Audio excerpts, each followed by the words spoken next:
और अत्यंत निद्रा, ये सोने के सुख में नहीं जीवन बर्बाद करना चाहिए। एक नियत समय रखो सोने का, अभ्यास कर लोगे, बिल्कुल बिना अलार्म बजे आपकी नींद खत्म हो जाएगी। अभ्यास अभ्यास बहुत बड़ी सामर्थ्य है, बहुत बड़ी। अगर नींद लेने का आपने अभ्यास बना लिया है तो ये आपके जीवन को नष्ट करने का बहुत बड़ा साधन बन गया। कुछ लोगों को सोने में सुख मिलता है कि सोते रहो। भैया कमाने आए हो, बड़ी मुश्किल से पास बना है इस भारत भूमि में तुम्हारे जन्म हुआ, मनुष्य योनि में, कुछ दिन के बाद ये सब खींच लिया जाएगा। सोने में समय क्यों बर्बाद कर रहे हो? कमाओ, सत आचरण करो, समाज को सुख पहुंचाओ, नाम जप करो, बड़े बुजुर्गों को सुख पहुंचाओ, किसी को दुख ना पहुंचाओ। ये कमाई कर लो। कमाई करने आए हो या तुम्हारा कुछ नहीं, कुछ नहीं, ना था ना है न रहेगा। होश में तुम्हें जो पद मिला है, जो सामग्री मिली, जो जीवन मिला है, लगा दो पर सुख में और निरंतर भजन करते हुए जीवन मुक्त हो जाओ। क्योंकि स्वसुख में पाप बने हैं तो तत्सुख में समस्त पापों पर विजय प्राप्त कर लो। पर समझ नहीं आता। हर समय हमें सावधान रहना है। एक समय नींद को देना है, उचित दे लो, क्योंकि आप साधक हो, उचित दे लो। इसके बाद इससे शत्रु की तरह बर्ताव करो। अभ्यास बहुत बड़ी ताकत है, बहुत बड़ी ताकत। ये कोई सिद्धि नहीं, अभ्यास। आपने यदि अभ्यास किया है, नींद का आदर किया है, तो आप ऐसे भी हैं। साधकों के सामने ही बताया था उन्होंने कि मुझे बस भोजन पवा दो तो मैं सो जाऊंगा, फिर भोजन पाऊंगा, फिर सो जाऊंगा। मेरा अभ्यास इतना दृढ़ है। वह धन्य है आपका जीवन जो ऐसा अभ्यास सिद्ध कर लिया है। अरे बर्बाद करने के लिए सोना थोड़ी है। तो यहां कह रहे हैं अति निद्रा, उचित निद्रा आवश्यक है। जब तक शरीर भाव में साधना हो रही तो जरूरी है। और ईर्ष्या, दूसरे की बढ़ोतरी देखकर जो ईर्ष्या होती है, जो जलन होती है, ये उपासक को उपासना में बढ़ने नहीं देती। इसको संभालिए। एक ही उपाय है, जिस पे ईर्ष्या हो भगवत भाव कर लो। प्रभु मैं आपको जान नहीं पा रहा हूं, फिर भी मेरे अंदर में आपके प्रति, आपके ही प्रति है, क्योंकि आप ही हैं ना। प्रभु मेरा सुधार कर दो, बहुत जल्दी सुधार हो जाएगा। मोह, भले परिवार में रह रहे हो, पर इतनी तो बात समझ लो, ना वो तुम्हारे हैं ना तुम उनके हो। ये तुम्हें समझ में भले ना हो, पर डाल लो। सुत बनितादि जान स्वार्थ रत, ना करुण नेह सभीते, अंत ही तो ही तजेंगे पामर, तू न तजय बहीते। जैसे आप स्टेशन में होते हो तो किसी से मोह थोड़ी करते हो। बैठे हैं सब आसपास, कोई चाय पी रहा है, कोई हंसी मजाक कर रहा है, बातें कर रहे हैं, सब मिलान हो रहा है। गाड़ी आई, किसी से कोई मतलब नहीं, अपनी गाड़ी में। ऐसे ही जैसे प्याऊ में हम खड़े हैं, भीड़ है, पानी पिया, चल दिया। ऐसे ही आपको समय मिला है 70 वर्ष, 80 वर्ष, 100 वर्ष, उन जनों के बीच में रहकर अपनी गाड़ी का इंतजार करो और भगवत प्राप्ति करके अपने परम धाम जाओ। पर अगर नहीं समझ पाए तो ये माया ऐसा लगती, मेरा पुत्र, मेरी पत्नी, मेरा परिवार, मैं, पूरा समय चला जाता है। फिर जिनको तुमने मैं करके, अब वो अंतिम समय दिखाई देता है। कोई अपना नहीं, कोई अपना नहीं। अभी मतलब आप तो अपने ही घेरे में हैं, जैसे अपने लोग भ्रमण किए तो देखा है। रो रहे हैं, उनके परिवार वाले उनसे बात भी नहीं करते। अवस्था ऐसी है कि डंडा के सहारे 2-4 कदम चल सकते हैं। वस्त्र मल से कौन साफ करे उनका। ऐसी, ये नहीं कि वो किसी एक की बात हो, इस स्वार्थी संसार कोई किसी का नहीं। तो हम ये नहीं कहते कि भाग जाओ, हम ये कहते उन्हीं के बीच में रहकर उनके हृदय में विराजमान प्रभु से अनुराग करो, ना कि देह से। देह एक सीमित समय वाला है, तुम्हारा भी और उनका भी छूटेगा। भगवत भाव करके खूब प्रेम करो, खूब सेवा सबकी करो। भगवत भाव विहीन आसक्ति तुम्हारे पतन का कारण बन जाएगी, जिसे मोह कहते हैं। मोह सकल व्याधिन कर मूला, ये मूल है, ये बहुत दुख देने वाला है। तृष्णा, भोगे हुए भोग को बार बार भोगने की इच्छा का नाम तृष्णा। ये डाइन है, इसे शास्त्रों में कहा गया है, ये डाइन है, कभी आघाती नहीं है। ये तृष्णा रूपी डाइन सबके हृदय में बैठी है। हर भोग को बहुत बार भोगा फिर भी भोगने की चाह, इसी का नाम तृष्णा है। और कायरता, जो नहीं होना चाहिए उसमें बहुत उत्साहित है, जो करना चाहिए, जो होना चाहिए उसमें, उसे कायरता कहते हैं। ये कायरता साधक में अगर है तो परमार्थ विहीन कर देगी। दूसरों के गुणों में दोष देखना और निंदा करना, द्वादशैते महादोषा, ये महान दोष है। धृतराष्ट्र जी से कह रहे सनत सुजात जी, इन्हीं दोषों के कारण हृदय में बैठे हुए भगवान का साक्षात्कार नहीं होता। ये प्राणों का नाश करने वाले, ये प्रज्ञा का नाश करने वाले, ज्ञान नेत्रों को ये ढक देने वाले दोष हैं।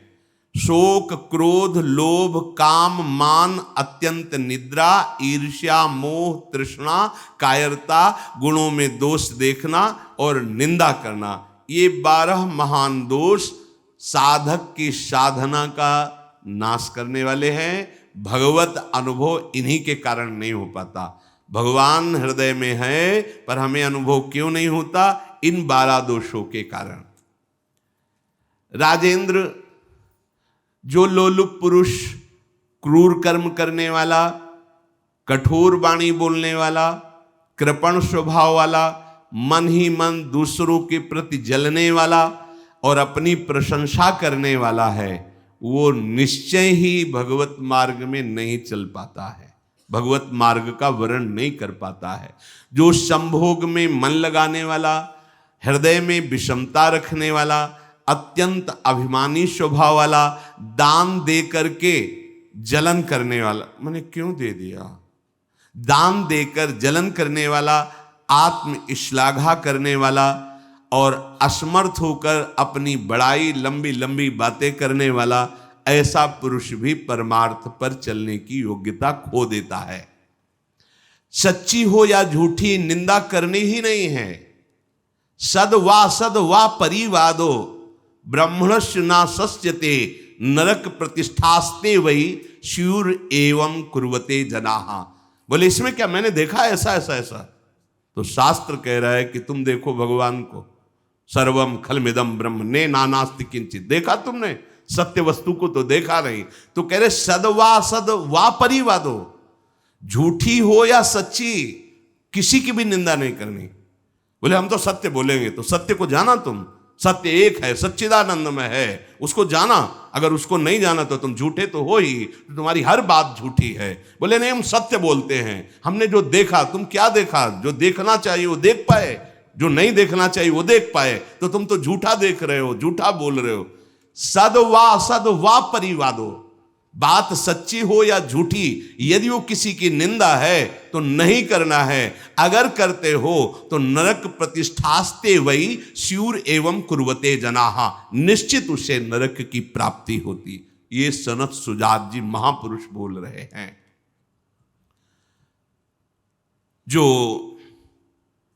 बहुत बकवाद करने वाला है, दूसरों के दोषों का वर्णन करने वाला है और धन का दुरुपयोग करने वाला है, प्राणियों को कष्ट पहुंचाने वाला है, ऐसे आचरण वालों को देख करके प्रणाम मन से करके दूरी बनाओ। इनका संग नहीं करना चाहिए।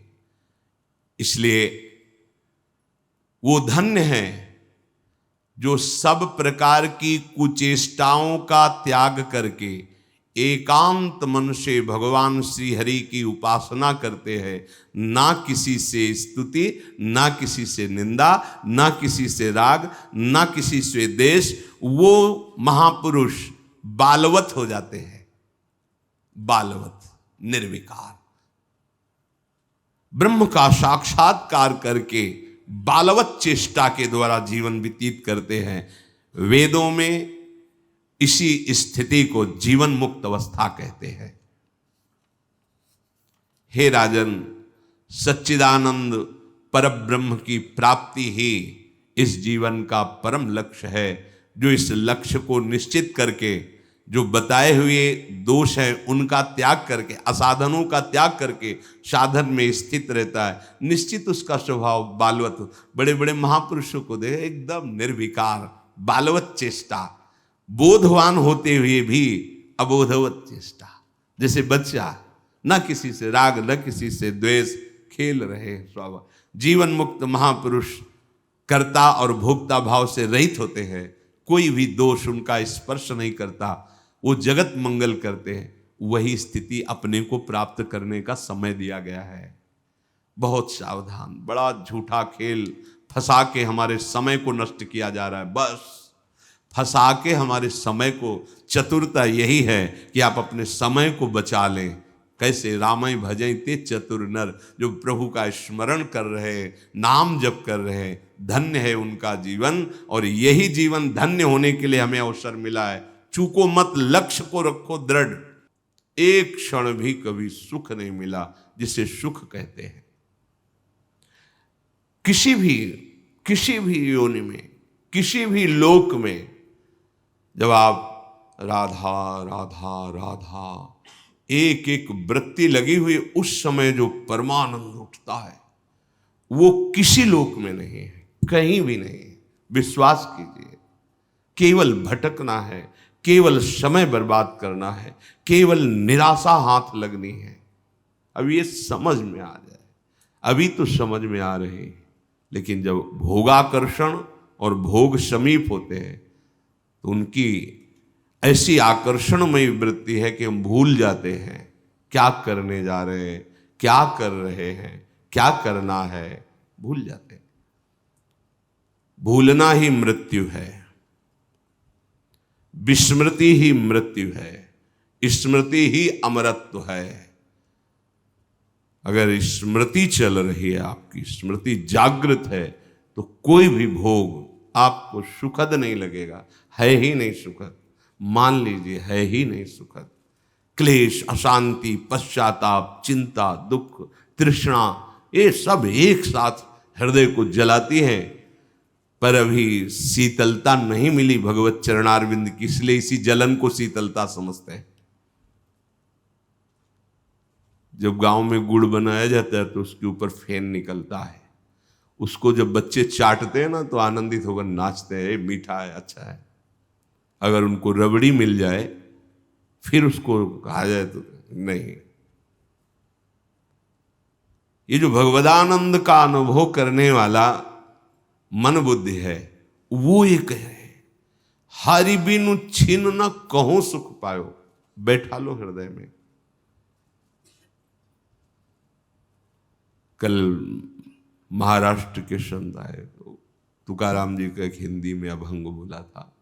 उन्होंने कहा था कि जिसके मुख में राजा राम बैठा है, अर्थात साक्षात भगवान ही नाम रूप से बैठे, मैं उनको प्रणाम करता हूँ। तुकाराम जी, मैं उनको प्रणाम करता हूँ।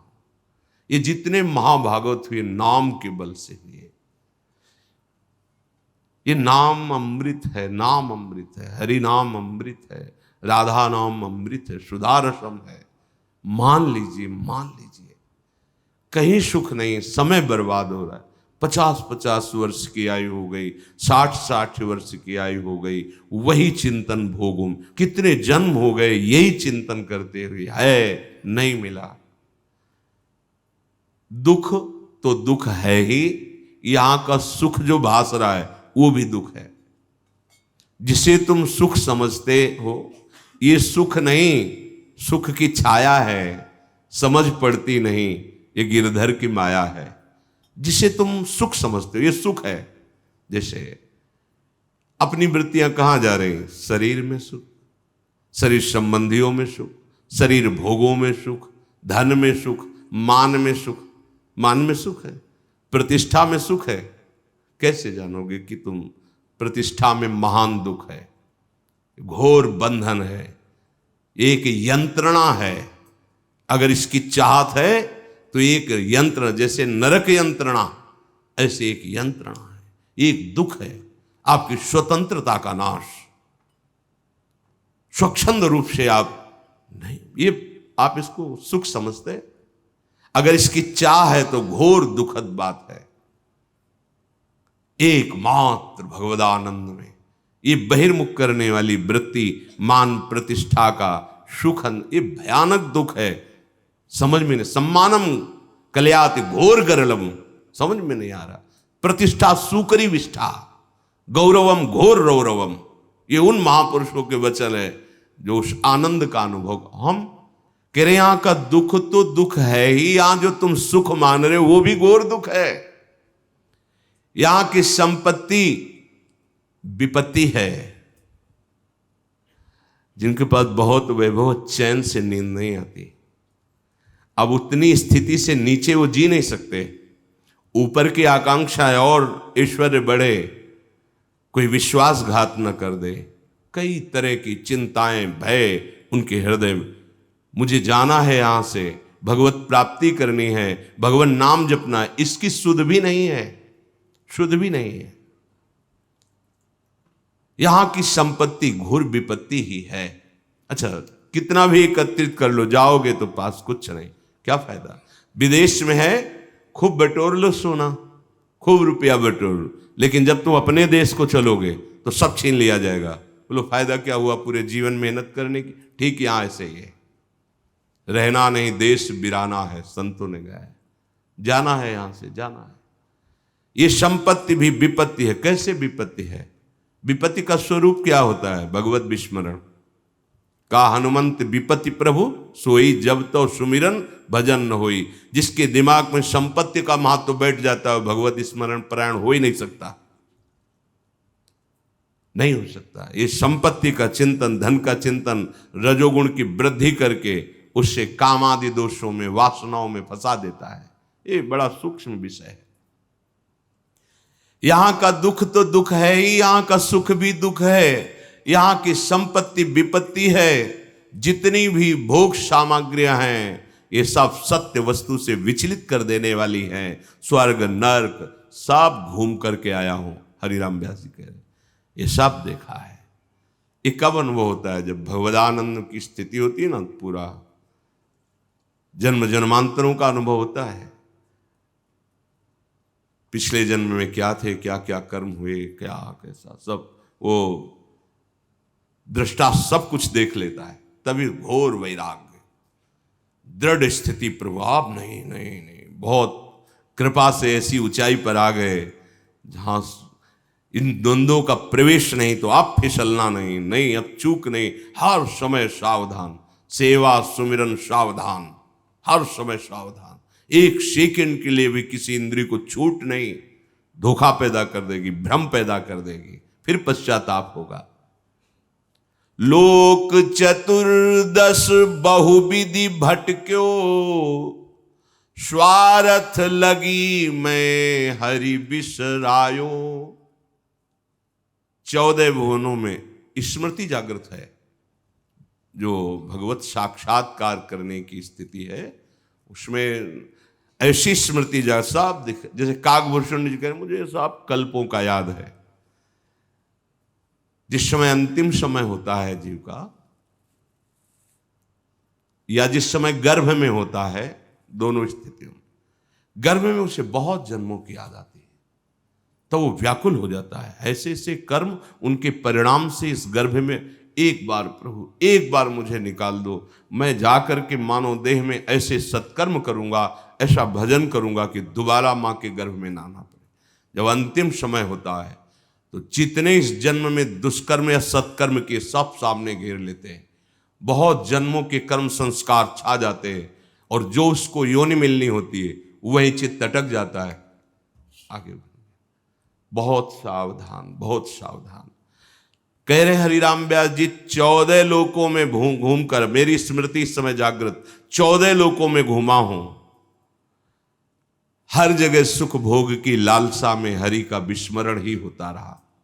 हरि का स्मरण कब होता है अखंड? जब लौकिक सुखों की, भोगों की चाह खत्म हो जाती है। होगी कैसे? भगवान नाम जप से। हरि का विस्मरण कब होता है? जब किसी भी भोग में महत्व करके भोग रहे होगे, उस समय हरि, और अगर हरि स्मरण है तो उसमें सुख नहीं मिल सकता, क्योंकि सत्य प्रकाश तुम्हारे साथ है। इसीलिए बड़े भाग्यशाली जन हैं जो रात दिन नाम का पहरा बैठा लिए हैं। रात दिन नाम, उठे बैठे, चले फिरे, खाए पिए, सब क्रियाएं हो रही, पर भगवत स्मरण परायण, बड़े महत भाग्यशाली। ये जो लोग कहते हैं ना, अरे नाम में रुचि नहीं हो रही, नाम चल नहीं रहा, भाई सिद्ध तो नहीं हो गए ना। रुचि तो भोगों में है, अब नाम अरुचि पैदा करेगा भोगों में, फिर नाम में जब रुचि आएगी तो नामी का रूप झलकेगा। धैर्य पूर्वक जपिए। 14 भुवनों में घूम आया, इसी स्वार्थ ने सुख भोग की, लालसा ने हरि विस्मरण कराया, हरि बिसरायो। करोड़ों ऐसे अपराध किए जन्म जन्मांतरों में, जिन्हें ब्रह्म हत्या कहते हैं, पंच महापाप कहे गए हैं। कैसी बुद्धि मलिन हो गई है कि इन पंच महापापों को हम मनोरंजन समझते हैं, सुख का साधन समझते हैं।